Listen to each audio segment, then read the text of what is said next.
Before we get into today's video, I do want to let you guys know that this video is for educational purposes only. Please remember to be kind to everybody everywhere in your everyday life, in your home, in the grocery store, and especially in the comment section down below. Please do not show hate to anybody, anywhere.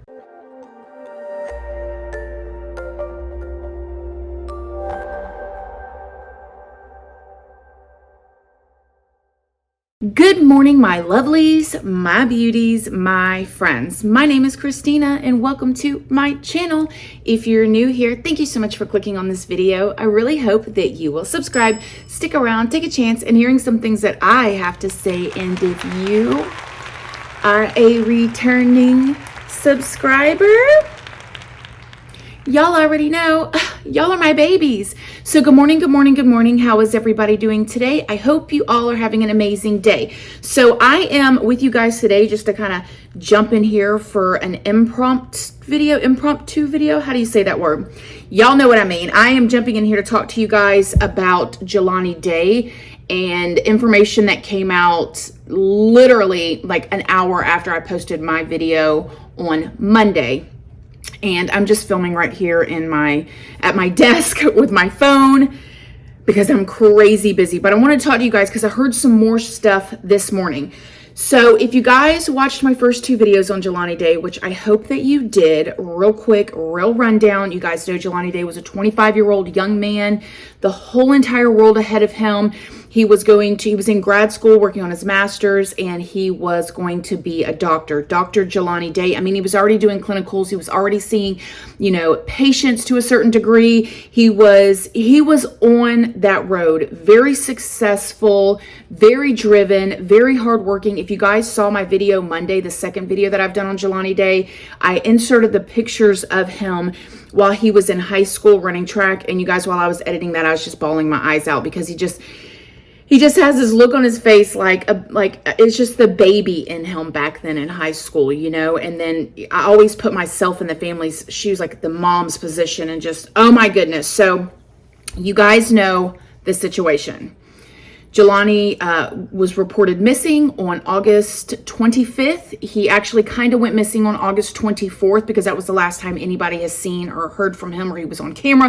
And the last time his phone pinged, was at 9:20 a.m. on August 24th. On August 25th, he was officially reported as a missing person by his mother, She was looking for him. She was doing everything she could, running around, going everywhere, pulling phone records, talking to people, talking to professors, calling everybody, talking to the police, the whole 9 yards. And she knew something was wrong. She's a mama bear, very close with all 5 of her children, very close with Jelani. She talked to him every single day. She knew in her gut something was wrong. Us mamas, we know. So on September 4th, a body was found floating in the Illinois River. Long story short, it had come out that it was Jelani's body. She waited until the 22nd to find out that that was her son, which to her at the time, I'm not going to put words in her mouth, but it seemed like that was a long time to identify, especially when she was going and pulling dental records and she was going down and giving DNA. She was doing everything she could to find out if this was her baby boy or not, and it still took that long. We'll come to find out later when the autopsy report came out. It seems like we can kind of understand why maybe it took so long to identify him. I don't know. There's still a lot of fishiness. So you guys watched the second video where there was hundreds of articles everywhere. When I put something out to you guys, I don't just run with a meme that I see on social media. Like, I do research, because this is very important to me, and you guys' trust in watching my videos is very important to me. But things change when you're dealing with these current events, things that are happening right now. And it had come out that Jelani's organs, liver, spleen, were missing. Where the confusion came in, and I still don't know if it's confusion, She is at the mercy of these professionals. Where the confusion came in is the pathologist, the person that was doing the autopsy that was given by the police or by the state or whatever, they did an autopsy. Well, Jelani's mom and their family, they got their own person to do an autopsy. And I think that, you should always do that, in my personal opinion, because things always come up different for some reason. Not saying that the first person had any ill intentions, nothing against him. I hope everybody's just doing their job to the best of their ability. Moving on. She said that there was contradictions between the two autopsies, okay? When the autopsy guy, this is allegedly, this is how I'm understanding it, that the family paid for, got there to do the autopsy, he noticed that the brain was missing, the eyes was missing, the jaw had been sawed off, the spleen was missing, the organs was missing, the liver was missing, and his genitalia was flayed, okay? Allegedly, when he talked to the other person that did the autopsy, they told him that his organs liquefied from being in the river. But I'm curious of how they're going to, the whole official autopsy report comes. How do they know they liquefied? How do they know that they weren't removed? And so that's where the, I guess, confusion come in, because it's allegedly because they liquefied. Now, Miss Carmen, Jelani's mom, has since spoke out and said she does not believe that this is a case of organ harvesting. Now, I watched an interview with his lawyer this morning, you guys, and I will leave it linked down below. And I didn't know this. Remember how we were talking in the last video, where's the cell phone? And in the beginning, somebody, investigators, police, I don't know who it was, made Miss Carmen, because she said this in interviews, kind of feel like they thought maybe Jelani had, maybe he had mental issues, maybe he took his own life, maybe this was a suicide or whatever.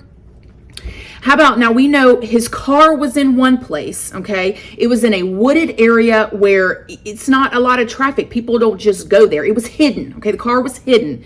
The wallet was in another place. This is what I heard this morning. His keys have never been found, okay? And his cell phone is missing and has yet to be found. Jelani's car was found 60 miles north of Bloomington, where he went to school, in a town that he had never been to before. The area where the car was found is very suspicious for a car to be there. It's not a place that Jelani would have known about. It's a place that someone local may have known about, but it's not somewhere that you would drive and drop your car off on the side of the highway. The car had no license plates on it. We still don't know where the license plates are. We don't know where the car keys are. We don't know where his cell phone is. His body presumably went into the river about 3 miles from where the car was found. And that last week of August was really hot in central Illinois. It was about 104-degree heat index. There's no way he drove 60 miles, hid his car in the woods, got rid of his license plate somewhere, and then walked 3 miles to put himself in the river. I mean, and he was on the swim team in high school. It's not like he would have accidentally drowned. To me, there's no plausible explanation besides foul play. You can't tell me that this happened. Like this just happened to be, he did this to himself. Where are his keys? Where is his cell phone? All right, friends. So literally, as I'm sitting at my desk editing this video for you guys, trying to get it up as soon as I can. This is Tuesday evening that I'm editing this. I'm trying to get it up for you guys on Wednesday. Another statement by the family was released. Let me read it to you. PSA from my children. First, we just want to express our thanks for the continuous support from everyone. We know a lot of you have been reaching out, and if we haven't read or responded yet, we will. Just give us some time. Secondly, we know majority of you have read the accurate Sun-Times article, seen other posts about our brother's body, and also been reading our mother's post. Our mom is trying to focus on one thing, and that is who murdered our brother. She has been doing an amazing job. As far as the body, there are things that are missing that we don't have an accurate explanation as to why they are missing. We also have questions as to why the first autopsy results differ with the second autopsy results. Per the second autopsy, the pathologist didn't have all the body parts, organs for the body they identified as our brother Jelani Day. Also, According to the second autopsy, the pathologist was confused as to why the first pathologist did what he did to our brother's body to perform the autopsy itself. Furthermore, the second pathologist was confused as to why he didn't have the whole body, and we are under the impression that the state lab still has body parts in their possession. Also, there are major organs that are damaged or, in their words, mush and liquefied. We are not taking organ harvesting off the table, but still our mother's wishes are to not make organ harvesting the main focus. We are unsure if the whole body was there, so this is why we didn't do a burial. This is why we are in the process of getting a third autopsy done due to the numerous amounts of conflicting information from the first and the second autopsy. They have been keeping us in the dark, and we, the family, have been working to get answers. Due to the distrust, this is why we suspect foul play of the LA Sal County Coroner, LA Sal Sheriff's Office, and LA Sal PD, Peru PD, and Bloomington PT. For these reasons, this is why we need the FBI involved as well. Thank you for understanding. Please respect our family's privacies and wishes by not contacting our mom with your questions. Please give her time to breathe, think, and sleep. And thank you again, and God bless. So there we go.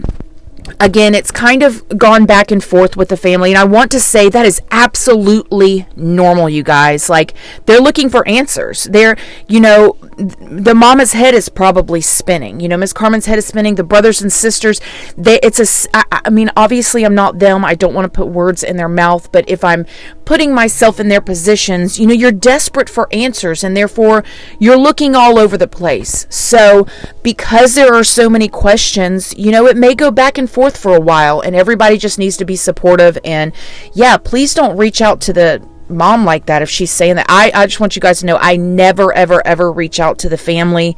I only report on stuff that is publicly out there. I never try to bother anybody. I feel like if anybody wants to talk to me, I have an email in the description box that is for business purposes, and people can reach out to me. But yeah, so that is the most recent statement. I can't imagine how they feel. No answers, just more questions. And yeah, you guys, please continue to pray for this family. It is wild, you guys. The cell phone is still missing. The keys are still missing. There was no license plate on his car. His car was an hour away from everything where he lives at, or where his area is, okay? It was stashed in an area that is not high traffic, that people wouldn't typically know about. And then 3 miles from his car is where they found his body, or his body was in the water or whatever. And he was a swimmer in high school. So he didn't drown. Something happened to him. Something happened to this young man. And his family's not going to let it go. And I don't blame them. Somebody knows something. I did hear the lawyer say this morning that the FBI is involved. And that's a good thing, because I know a lot of people were saying, where's the FBI? They're involved in these other cases. They are involved, okay? And when the FBI does an investigation, as far as I understand it, they're not going to be releasing stuff to the press. They're not out here, telling us YouTubers the information. They are doing stuff behind the scenes. They are backtracking. They investigate, okay? And I pray to God that they're investigating this, in the best way to keep foots on necks is to keep talking about it. And so yeah, I will keep you guys updated. Again, please continue to pray for Jelani's parents. I will leave the GoFundMe as long as it is still open. Let me look it up and see if it is still. Yes, it is. It is still open. And in my thought pattern with the GoFundMe, they're going to need money. This is going to take time. They're going to have to take off of work. They're going to have to travel. There's different things that money is needed for in these cases. And so if you want to donate, and if you can donate. Okay, never feel bad if you don't have the money. You got to take care of your home front first, right? Like if you ain't got a dollar, you ain't got a dollar.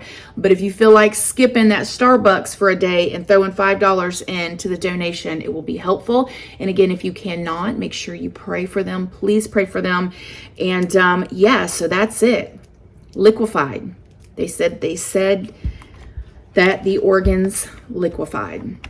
This doesn't seem like somebody just maybe shot him and left his body there in his car. Like they hid stuff. They hid his car. I'd be real curious of when they fingerprinted this car, if the car had been wiped clean. Okay, if there was other people's fingerprints or if it was completely clean. Like I'm so curious. You know, what happened? Something happened. So, all right, my loves, what do you guys think? Let me know in the comment section down below. Have y'all heard of this liquefying situation? I mean, you know, it's weird, man. It's really weird. So God bless Jelani's family, everybody that loved him, cared about him. Thank you to all of you guys that comment and like these videos so they can shoot in the algorithm and more people can see them. And I will see you guys on Friday. Love you guys. Bye.